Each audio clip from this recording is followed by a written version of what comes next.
اس سے قبل حضرت آدم علیہ الصلاۃ والسلام کے دو بیٹے حابیل اور قابیل کا تذکرہ گزرا، جس میں اللہ نے حابیل کی قربانی کو قبول کر لیا۔ اب اس بنیاد کے پر قابیل نے حاسدانہ جذبے کے تحت حابیل کو قتل کر دیا۔ اب اس واقعے کے تناظر میں قرآن مجید کہہ رہا ہے من اجل ذالک، اسی وجہ سے، یعنی اس قتل ناحق کی وجہ سے، کتبنا علی بنی اسرائیل، ہم نے بنی اسرائیل کے پر یہ لکھ دیا، واجب کر دیا کہ انہ من قتل نفسا بغیر نفس، کہ اگر کوئی کسی شخص کو ناحق قتل کرتا ہے، او فساد فی الارض، یا زمین میں فساد برپا کرتا ہے، تو گویا کہ اس نے پورے انسانوں کو قتل کر دیا، اور اگر اس نے کسی کو زندگی دی، کسی کی جان بچا لی، تو گویا کہ تمام انسانوں کی جان بچا لی۔ یہاں ایک بات یاد رکھیے، حضرت حسن بصری رحمہ اللہ کہتے ہیں جب ان سے سوال ہوا کہ اللہ نے یہ جو چیز لکھی کہ اگر کوئی شخص قتل ناحق کرے گا تو اس کی سزا یہ ہے، تو کیا یہ امت محمدیہ میں بھی جاری رہنے والی ہے؟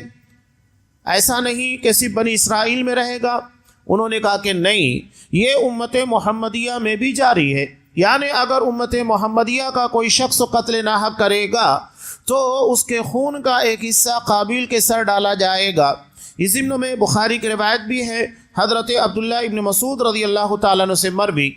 آپ صلی اللہ علیہ وسلم نے ارشاد فرمایا، جو شخص بھی مظلوم قتل ہوتا ہے تو اس کے خون کا گناہ آدم کے پہلے بیٹے پر بھی لاد دیا جاتا ہے، کیونکہ وہی پہلا شخص ہے جس نے قتل کو جاری کیا۔ اب یہاں یہ بات سمجھنے والی ہے۔ اب دیکھیے گا، جیسا کہ تسبیحات ہوتی ہیں ہمارے یہاں جو استعمال کی جاتی ہے، اسے ایک ہی لڑی کے اندر پرو دیا جاتا ہے۔ اگر ایک شخص اس کے پہلے دانے کو کھول کر نکالے گا تو لازمی طور کے پر اس کے پیچھے جتنے دانے ہیں وہ تمام دانے کھل کر باہر نکل آئیں گے، اور اگر وہ پہلے دانے کو روک لے تو لازمی طور کے پر اس کے پچھلا حصہ مکمل طریقے سے رک جائے گا۔ یہی معاملہ کسی کے قتل ناحق کا اور کسی کی جان بچانے کا ہے،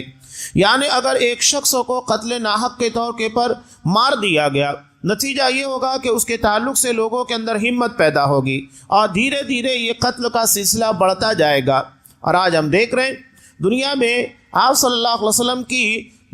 پیشن گوئی کے مطابق حرج یعنی قتل ناحق بالکل بڑھ چکا ہے۔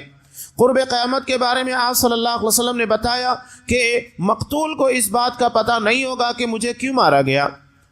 اور قاتل کو بھی اس بات کا پتہ نہیں ہوگا کہ میں کیوں مار رہا ہوں، جسے ہمارے اپنے زمانے کے اندر کہا جاتا ہے سپاری دینا، یعنی دینے والا کون ہے اسے پتہ نہیں۔ قاتل کو اس بات کا علم نہیں ہے کہ مجھے کیوں مارنا ہے، بس وہ پیسے کے لیے مجھے پیسہ مل گیا ہے، سپاری مل چکی ہے، مجھے مار دینا ہے۔ آج آپ دیکھیے گا کہ بم بلاسٹ کے نام کے پر کیا کچھ نہیں ہوتا ہے، کتنے لوگوں کی جانیں ناحق گئی ہیں۔ اس کے علاوہ دہشت گردی کے نام کے پر نقاب پوشی کے عالم میں کتنے لوگوں کی جان کو لے لیا گیا۔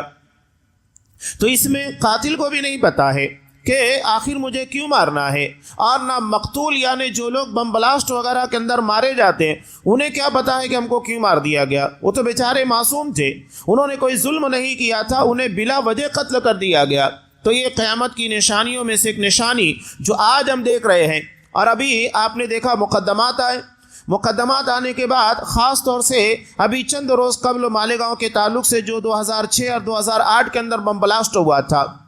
سب کو معلوم تھا، کھلے طور کے پر قاتل کا پتہ ہے، لیکن جب معاملہ ایسا ہو جائے کہ خود عدالت ہی بے انصافی کے پر اتر آئے اور ثبوتوں کو چھپا دیا جائے اور گواہوں کو بدل دیا جائے، ان کی گواہی کو بدل دیا جائے، تو کہاں سے انصاف ہوگا؟ لیکن مسلمانوں کے لیے بات کوئی تکلیف دہ نہیں ہے، بلکہ ہمارے لیے سب سے بڑی عدالت آخرت کی ہے کہ انسان دنیا کے اندر جو بھی اس کے پر ظلم ہوگا، آخرت میں یقیناً اس کا بدلہ ملنے والا ہے بہتر شکل میں۔ یہ مسلمانوں کے لیے بہت بڑی تسلی کی بات ہے، اس لیے کہ ہمارا یقین ہے کہ دنیا کے اندر جو بھی ظلم اور زیادتی ہوگی اس کا بدلہ نہیں لیا گیا تو آخرت میں یقیناً اس کا بدلہ ملنے والا ہے۔